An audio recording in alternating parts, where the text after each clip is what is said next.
Bem-vindos ao Estágio Trabalhista. Logo a seguir vocês vão ficar com uma aula que antecede a semana do Estágio Trabalhista. É uma das aulas que a gente libera anteriormente a esse evento, que disponibiliza episódios exclusivos que vão te entregar uma estratégia de resultado de curto, médio e longo prazo para o teu escritório e que vão fazer a tua advocacia ser mais sólida e agradável.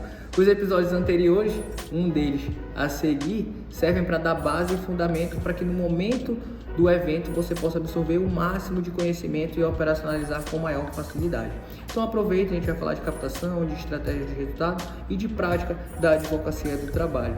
Vejo vocês lá, mandem suas perguntas se tiverem e quando abrir o evento não esquece de se inscrever, porque aí tu vai poder acessar os episódios exclusivos que a gente está aqui te preparando para que tu possa colher. Um abraço. Estou ansioso. Hoje a gente vai responder uma pergunta muito comum de vocês, é uma pergunta frequente e de parâmetro que eu também me faço, é uma pergunta que eu também costumo me fazer.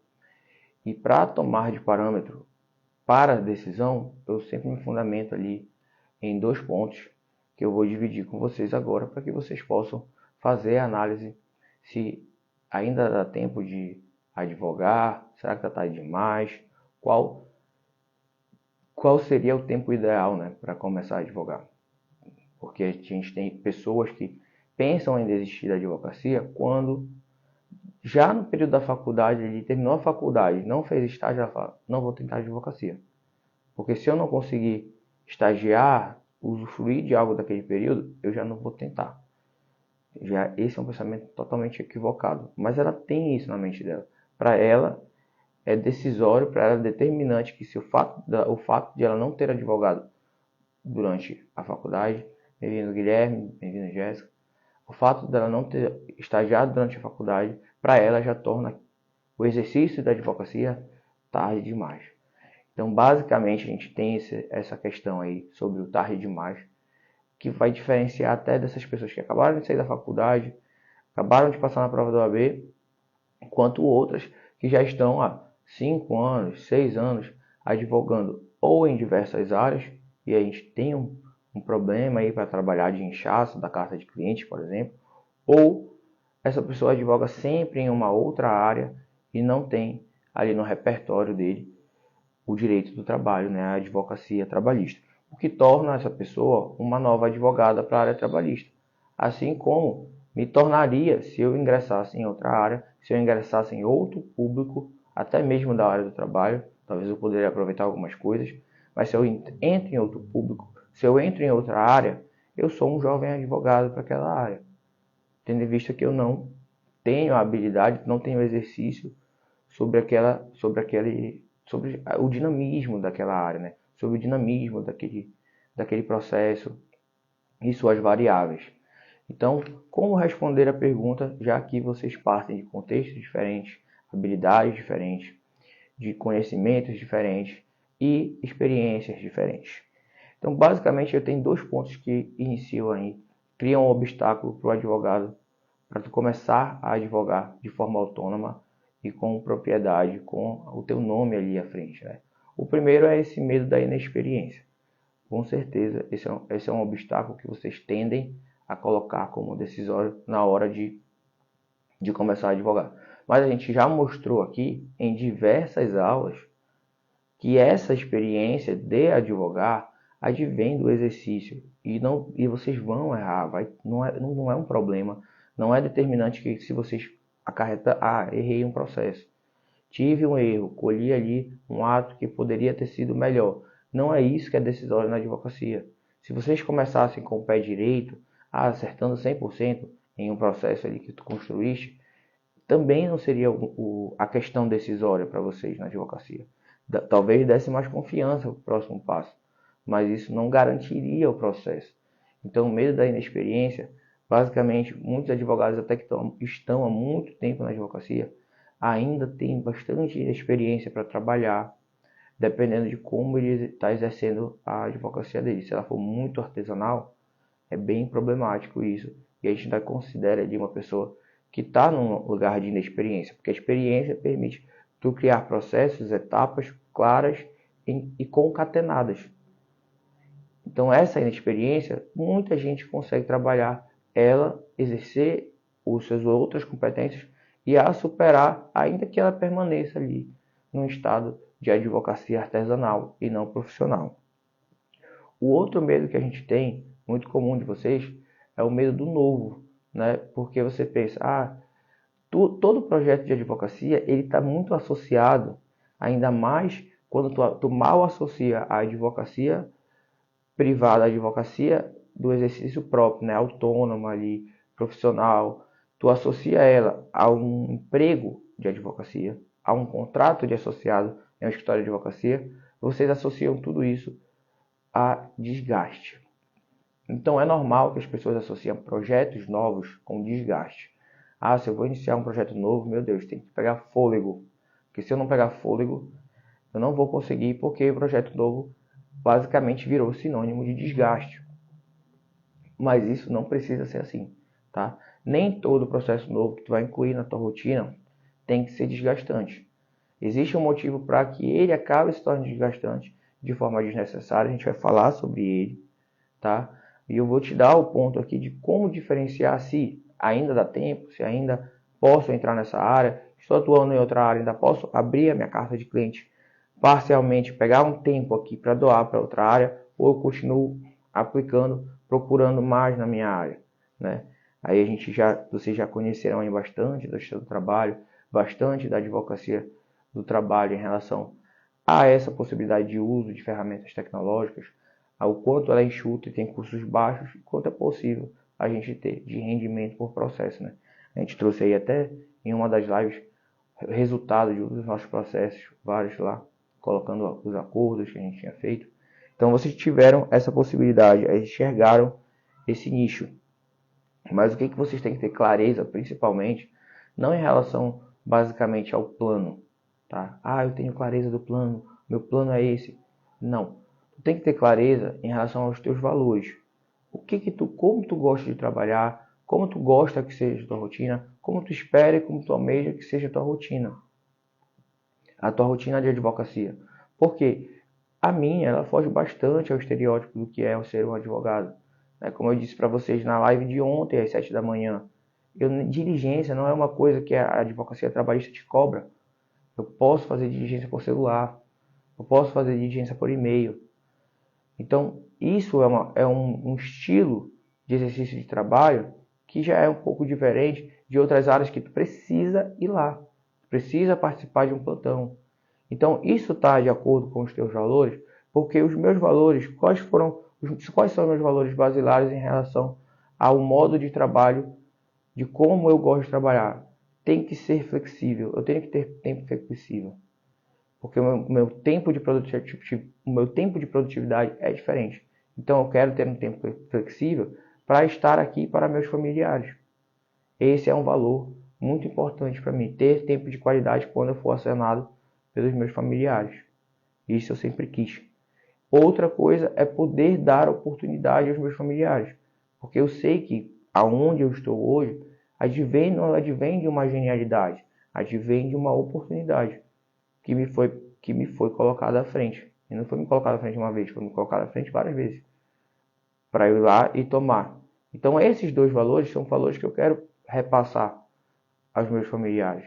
Olha, precisa de mim? Eu vou estar presente. Eu tenho tempo para doar a você. Precisa de mim? Tudo bem. Eu tenho recursos para te dar a oportunidade, para tu poder ir lá, cumprir, ser você mesmo, ir atrás daquilo e da rotina que tu almeja, que vá preencher ali a tua vida.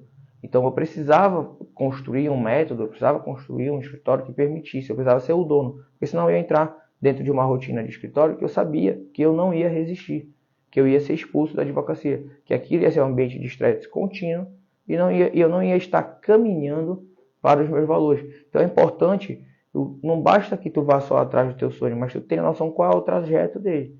Se esse trajeto faz parte da busca de algo maior, como os valores, eu não gostava da advocacia do trabalho.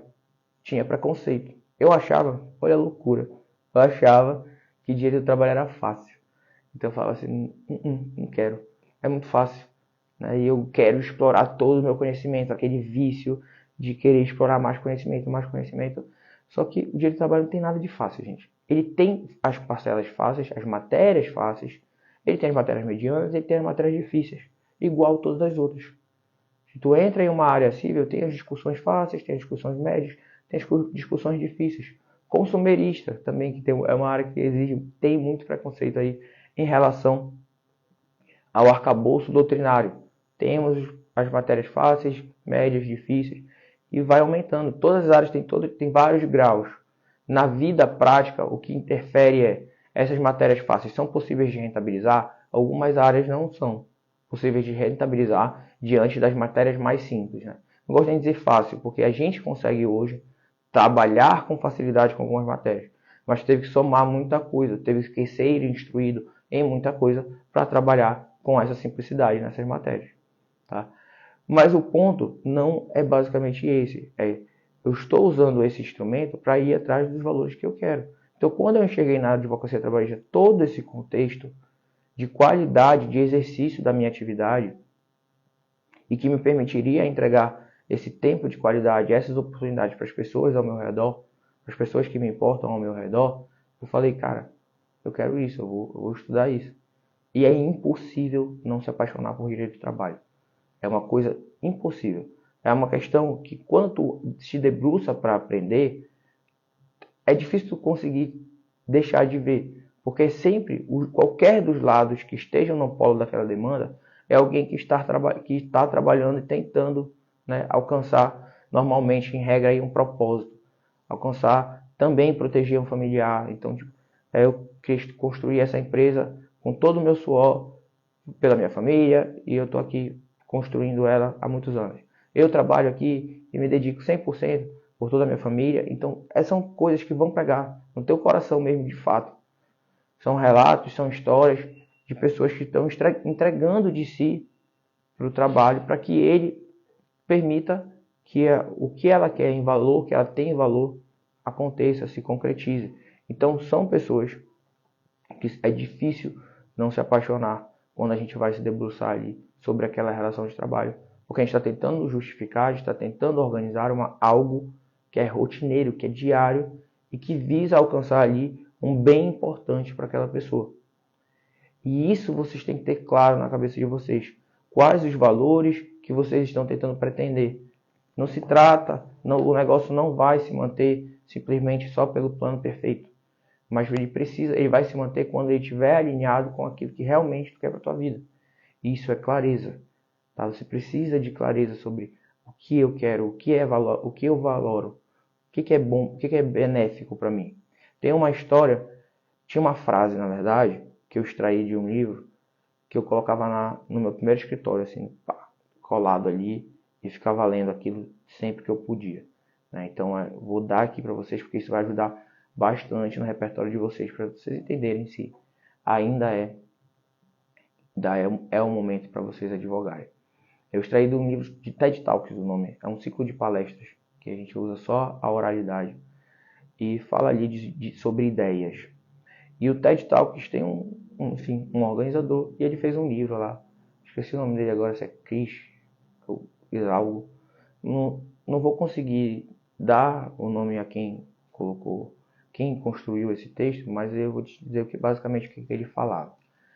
Ele dizia que a dor nos marca mais do que a alegria. Porque a gente pode ser a gente mesmo sem alguns momentos de alegria que a gente vive. Mas a gente não pode ser a gente mesmo sem as dores que marcam nossa vida por sentido. Porque a gente não é capaz de suportar uma dor sem sentido. Mas a gente é capaz de suportar qualquer dor se a gente acredita que por trás dela há um propósito. Então, o que ele queria dizer com isso? Né? Qual é o contexto para a gente compreender isso? Se tu te coloca numa situação, eu vou viver um processo, mas aquele processo te desgasta, qualquer momento que aquele processo te desgastar e não tiver sentido, tu não vai ficar nele. É igual ter uma relação, eu tenho uma relação aqui com uma pessoa, acabei de conhecer ela, né? Vou ver se eu vou incluir ela no meu ciclo. E ela é uma pessoa que te desgasta muito. Mas tu não tem um amor, tu não tem história, tu não tem nada. É só uma pessoa que acabou de chegar aqui e está te desgastando. Não tem por que tu te expor a essa dor. O que tu faz? Tu sai. Por quê? Porque tu não é capaz de suportar uma dor sem sentido. Aí ele completa. Mas tu é capaz de suportar qualquer dor se tu acredita que por trás dela há um propósito. Ora, essa pessoa está me perturbando, mas é meu irmão. Há um propósito no nosso laço. Eu tenho algo maior por ele. Então eu vou suportar essa dor e vou tentar conversar com ele. Ei, vamos conversar aqui para resolver? Porque a gente precisa ultrapassar isso. Eu confio em ti, a gente tem um laço diferente e a gente sabe trabalhar isso aqui. Por que tu faz isso? Porque tem um propósito por trás. Senão, essa dor tu só ia falar, cara, não me perturba, e ia embora. E por que eu estou falando isso? Porque a partir do momento que vocês identificarem os valores que vocês querem alcançar, vocês vão passar pelo processo. O processo é desgastante, Lindman? Não precisa ser. Não é desgastante. É trabalhoso. E existe uma dor envolvida. Mas não é essa questão. É um desgaste. Todo processo novo tem que ser um desgaste. Vou ter que entregar 100% de mim. Não precisa ser assim. Por que é assim, então, para a maioria dos processos? Por que quando a gente inicia um processo, ele aparentemente se torna um desgaste maluco? Simplesmente pela doação do tempo de forma inadequada. Vocês se cobram demais coisas que vocês poderiam fazer de maneira mais leve, né? Porque a gente tem até um livro recente que eu estou lendo, ele diz que isso vem de uma lógica puritanista, né? Que dentro ali da igreja tinha o esforço, suor, para obter bênçãos, eu tenho que me desgastar ali. E isso ficou associado na cabeça da gente, basicamente porque a gente acha que todo projeto que é muito bem feito, se sobrar energia em ti, tu fala que tu não deu tudo de si e tu não fez o melhor. Tu precisa te desgastar para dizer que fez tudo de si. E não precisa disso. Porque se tu construir as bases do processo, se tu realizar as etapas do processo, tá feito. Feito. É feito. Não tem esse negócio de, eu fiz, mas eu estou sentindo que eu podia ter feito mais porque eu não estou tão cansado. Tudo bem. Pode ser assim. E como exemplo, para vocês terem uma noção de como é. E como eu disse, eu não sei o contexto de vocês. Tá? Mas vamos imaginar que tu decida hoje estudar a primeira etapa sempre. De todos os projetos. Estudar. Porque estudar abre tua visão. O conhecimento, ele faz tu te comprometer. Tu te compromete com as coisas quando tu conhece ela. Então eu tive um conhecimento sobre algo, eu passo a me comprometer, porque eu já estou vendo aquilo. Não dá para desver. Então, não dá para cumprir um ato contra aquilo que eu acabei de aprender, acabei de ver. Eu vou fazer um ato contra. Então, quanto mais tu conhece, mais tu te compromete em realizar aquilo.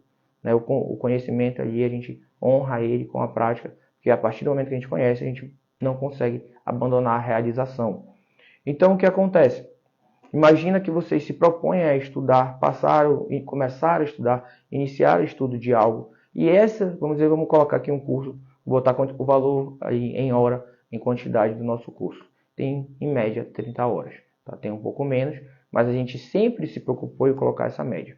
Por que eu estou usando ele de exemplo? Uma pessoa que tem 1 hora por dia para doar, ela termina esse curso em 30 dias. Essa é uma pessoa, e do contexto dela é o que ela pode doar. Ela doou 1 hora por dia. Em 30 dias ela terminou. Ela aprendeu, ela realizou esse estudo. Se outra pessoa, exemplo, vai fazer o mesmo curso, vai fazer as mesmas 30 horas ali, tem para estudar, mas ela não tem 1 hora por dia. Ela tem meia hora por dia. O que vai acontecer? Ora, o que vai acontecer é que ela não vai terminar em 30, mas ela vai terminar em 60. E terminar. Ela fez o processo. Ela vai obter a oportunidade de acrescer o conhecimento na vida dela, independente se ela chegou em 60 dias ou em 30 dias. Esse aqui pode ir mais rápido, por conta do contexto dele. Mas o problema de desgaste que vocês se dão é porque vocês se comparam com outras pessoas que não estão no contexto de vocês, né, que não sabem a vida de vocês, e aí tu quer lá enfiar 1 hora, porque fulano enfiou 1 hora, fez em 30 dias, alcançou esses 30 dias. E se vocês adequarem os valores de vocês à meta que vocês estão pretendendo, vai fazer sentido quando tu terminar. Quando tu terminar, eu terminei em 60 dias. Eu não tenho meia hora, eu tenho 20 minutos. 20 minutos eu acho que termina aí em 90 dias, né? Ou é 15 minutos. 15 minutos termina em 120 dias. Se eu doar 15 minutos todo dia. Eu doei 15 minutos. Será que eu consigo doar 15 minutos? Sim. Esse projeto é importante? Ele preenche os meus valores no final dele? Se sim, quando eu chegar lá no final, eu vou viver a alegria de terminar um processo que era importante para mim. Porque estava claro que ele se adequava aos meus valores. Só vai ser ruim ao final, quando eu chegar nos 120 dias, doando 15 minutos por dia para uma coisa que é importante para mim, se quando eu chegar lá no final, ele não estiver adequado com os meus valores. Ele fala, não é isso aqui que eu estava procurando para a minha vida. Mas se primeiramente tu pensou nos valores que tu quer para a tua vida, para a tua rotina, para a tua qualidade, para o que tu quer viver, para as pessoas que tu quer proteger, enfim, aqui eu esse aqui o último que eu ventilei foi em relação a mim. Se eu quero isso, quando chegar no final desse processo, vai ser rico para mim. Vai ser importante. Mesmo que eu não tenha conseguido, igual o outro fulano, terminar o processo em 30 dias. Porque os nossos contextos são totalmente diferentes. Mas se eu tento adiantar ao máximo, é importante, às vezes, tu diminuir um período de um trabalho. Para quê? Para te dar motivação e velocidade. Mas tu não pode ser injusto contigo e querer viver um contexto que não é o teu, te comparando com o outro. O cara conseguiu em 30 dias, eu também quero conseguir em 30 dias. Para quê? Para te desgastar? Lembra o que eu falei para vocês? A gente já falou isso em diversas aulas aqui. A rotina, ela não pode ser uma rotina desgastante de forma contínua.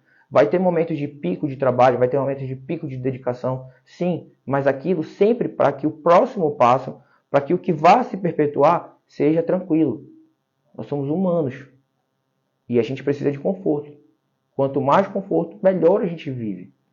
Aí se a gente se colocar em situações de desconforto, vai começar a ter um estresse psíquico, um estresse corpóreo, tua saúde vai para lá, e isso não é sustentável em longo prazo.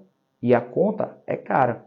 Então não é isso que a gente vai buscar. Agora, vocês não podem, né, ser injustos com vocês e te darem um tempo fora de contexto. Deem um tempo a vocês a partir do contexto de vocês.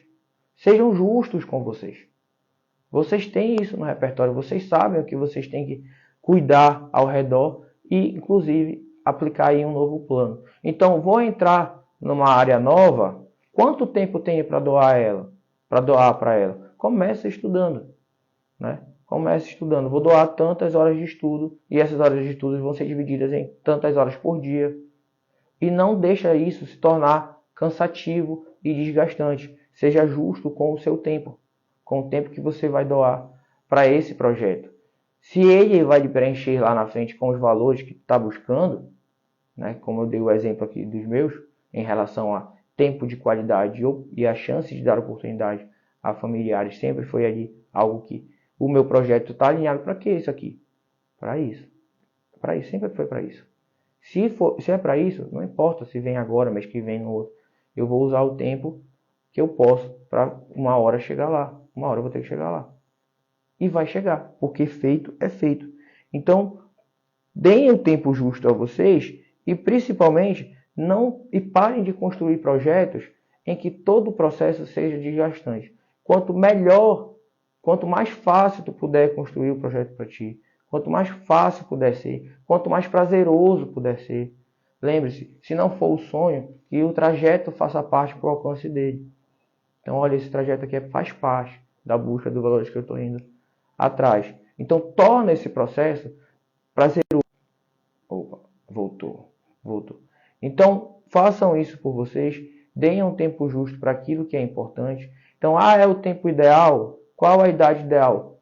Não tem. Se tu preencher esses dois requisitos que eu dei para vocês, utiliza um tempo justo, tu vai chegar lá, tu vai cumprir o processo. E se esse processo em algum momento der trabalho, lembra, se tem um propósito por trás, tu vai conseguir cumprir ele. Então tu tem que analisar isso. Tu entender teus valores com clareza, tu vai conseguir realizar as etapas do processo no teu tempo, e isso ainda vai ser ainda vai ser um bônus. Não importa se a gente tem aluna que tem 10 anos de advocacia, né? 11 anos de advocacia. Quando eu fui conversar com ela, ela tinha 2 filhas. Qual é o valor? Para ela, para mim, quando eu enxerguei aquilo, eu já sei qual é o valor dela. O que ela quer? Ela quer mais tempo com a filha dela. Aí eu falei, e aí, esse curso ainda é para mim, Lindman? Porque eu tenho 11 anos. Eu falei, sim, com certeza. Porque tu tem aí um tempo de qualidade que tu quer ganhar e tu só vai ganhar mais tempo de qualidade se tu melhorar a produtividade das tuas atividades. É verdade. No primeiro módulo do curso, na primeira aula, ela já falou, eu nunca tinha feito isso. O primeiro módulo do curso fala sobre plano de negócio. E ela já deu uma surtada. Por quê? Agora, não se trata mais, trata de realizar o processo para algo dela, maior. E quando vocês tiverem clareza sobre o que vocês querem para vocês, viver o processo no tempo de vocês, eu imagino que ela não tenha uma hora para doar todo dia, além de estar advogando. Mas no tempo ela vai alcançar isso, vai melhorar isso. E vai ganhar mais tempo preenchendo, vivendo os valores que ela quer viver. Então é clareza. Se vocês tiverem a clareza, vocês vão conseguir passar pelo processo. E o tempo que vocês vão doar a ele vai variar. Mas de qualquer forma, as etapas vão se cumprir. Se não for em 30, vai ser em 60. Se não for em 60, vai ser 90. Se não for em 90, vai ser 120. Se não for 120, vai ser mais. Não interessa. Interessa que ele aconteça, que haja um termo, um momento para chegar lá. E aí tu pode usar a margem, porque eu estou advogando já há muito tempo em outra área. Então tu vai usar uma margem pequena e vai trabalhar dentro dessa margem pequena. Para que em algum momento, né, tu não arrisque tudo, então fica ali na tua margem de segurança, doando esse tempo, e uma hora esse tempo vai ser suficiente para cumprir todas as etapas. E quando chegar lá, você vai viver os frutos disso, porque ainda vai estar alinhado com aquilo que tu espera para a tua vida. Tá bom? Então é isso. O tempo ideal, né, eu espero que vocês o justifiquem de maneira correta. E de novo, a gente curta o tempo por produtividade? Sim, existe uma lei sobre isso. A lei de Parkinson. Ele diz que o trabalho ele tende a durar o tempo necessário para que ele seja feito. Ou seja, se o trabalho ele demoraria uma demanda em uma semana, ele acaba durando 2, 3, se o teu prazo é 2, 3 semanas. Então, de encurtar o tempo para aumentar a produtividade e encaixar o trabalho num período menor, é uma estratégia de produtividade? Sim, uso pra caramba. Mas quando a gente não consegue, a gente tem que ter noção do nosso contexto e ser justo com a gente e não nos ficar nos autoflagelando, autopunindo. A gente fez isso por estratégia de produtividade, mas na verdade a gente tem um tempo maior aí, tem um outro prazo que a gente pode estender. Ah, não deu? Então estende. Por quê? Porque ainda faz sentido. Porque ainda estou com esses valores em mim, eu ainda quero alcançar isso. Então não consegui fazer nesse tempo, cortei para ter mais produtividade, vou estender agora para tentar terminar, né? O quanto antes, o quanto for possível, dentro do meu contexto. Até porque isso vai variar, né? Algumas situações podem acontecer que eu não tinha previsto e as coisas mudam o cenário e, portanto, mudam o tempo para o alcance do que eu queria. Mas, se ainda é algo que preenchido, conquistado, vai me entregar os valores da vida que eu estou procurando, eu vou continuar atrás, até eu fazer. Porque feito é feito. Depois que feito, está feito, tá ali, tu fez. Agora, tu pode colher os frutos. Então, basicamente é isso. Qual o tempo ideal para começar esse projeto novo? Tentem não tornar o processo desgastante. Tentem não. Se obriguem a tornar o processo mais fácil possível, o processo mais prazeroso possível, que aí fica mais tranquilo também, de ele ganhar fluidez. Não fica associando sempre projeto a desgaste. Te obriga a fazer com que ele não seja desgastante. Quando a gente foi começar essa maratona de aulas, são 2 semanas de maratona de aulas para começar um evento super importante. Se eu fosse tomar esse processo é novo para mim. Eu já tenho o curso online, eu já dei várias aulas online, eu já fiz várias coisas. Mas 2 semanas, todo dia, parar aqui para conversar, dar aula para vocês, conhecimento, script de aula, didática, pensa na didática, de nenhuma quantidade imensa, não tinha. Eu ia quebrar. Na minha cabeça, minha gestão psíquica ia ter que ser muito forte e ia ser arriscado. Por que não tem sido? Por que tem sido prazeroso vir aqui com vocês? Primeiro, porque eu sei que está adequado aos meus valores. E o segundo é porque eu tornei o processo o mais prazeroso possível. O mais prazeroso possível. Estou aproveitando, vivendo Se eu colocasse o peso de desgaste, nossa, desgaste, muita aula, 30 aulas, sei o quê, antes de começar o evento, e a gente já fez muita coisa antes, preparatória. Mas isso, se eu fosse por essa vertente, provavelmente eu não conseguiria estar aqui no hoje, que já é terça, já está quase aí, já está na reta final, antes da semana de estágio trabalhista. Então, tornar o processo prazeroso, né, tornar o processo o mais saudável possível, vai permitir que vocês cumpram os atos com melhor qualidade. E cumprindo os atos, não tem nem o que discutir. É só analisar as métricas e colher de volta o resultado, né? Tendo um plano bom, é assim que vai funcionar. Então, um bom dia para vocês. Espero que vocês levem esse contexto todo, não só para esse projeto de advocacia, né? Levem para a vida de vocês. Essa dor aqui que faz sentido? Está adequado aos valores que eu quero para a minha vida, que eu quero agregar lá na frente? Será que eu não me dei um tempo inadequado para isso aqui que eu quero conquistar, comparando com outra pessoa? Né? Porque a gente tem muitas pessoas aí. Tem pessoas que fogem da curva, mas elas não são a regra, elas fogem da curva. Gente que sai de um lugar e faz mas esse cara fez Isso daí, gente, é uma violência com vocês mesmos. Fulano era morador de rua e agora é bilionário. Tá, esse cara é um gênio. Eu não sou um gênio, então não vou me comparar com um gênio. Então eu vivo uma regra. E a regra é que as pessoas que chegam nesse lugar fazem isso. E estão nessa condição de vida. Então eu vou preparar minha condição de vida e fazer isso. Agora eu não vou chegar e querer me violentar com esse tipo de história, porque isso é totalmente atípico. É totalmente exceção, não preciso ser a exceção. Pare com essa necessidade do ego de se tornar uma exceção, do heroísmo. Não. Porque quando tu chegar lá e preencher teus valores, tu vai ser feliz. Ser feliz tá bom. Quem tá feliz não tá afim de perturbar os outros, não. Não fica perturbando os outros, entendeu? Então tu vai estar feliz, acabou. Esse é o jogo. Não precisa estar feliz e mostrar que é um herói, tá entendendo? Estar feliz e ser o destaque da capa. Não precisa, porque se está feliz, não precisa disso. Então, esse é o ponto. Não se explorem, não se violentem dessa forma. Não tomem de base comparações de pessoas que têm contextos diferentes, né? Vocês têm coisas a proteger, têm coisas a trabalhar. Então, espero que vocês analisem sempre com essas óticas. Ter clareza o que eu quero e dar o tempo justo para isso. E não o tempo. E quando não consegui no tempo justo porque algo modificou, então melhora o teu tempo. Readapta ele para que tu possa cumprir os atos e alcançar ali que claramente tu está enxergando na cabeça.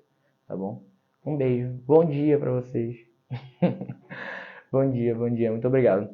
Todo mundo, bom dia. Tenha um bom trabalho, boa semana. Até mais tarde. A gente volta aí para as aulas das 2 e depois de noite para fechar o dia junto de novo. Tá bom? Beijo.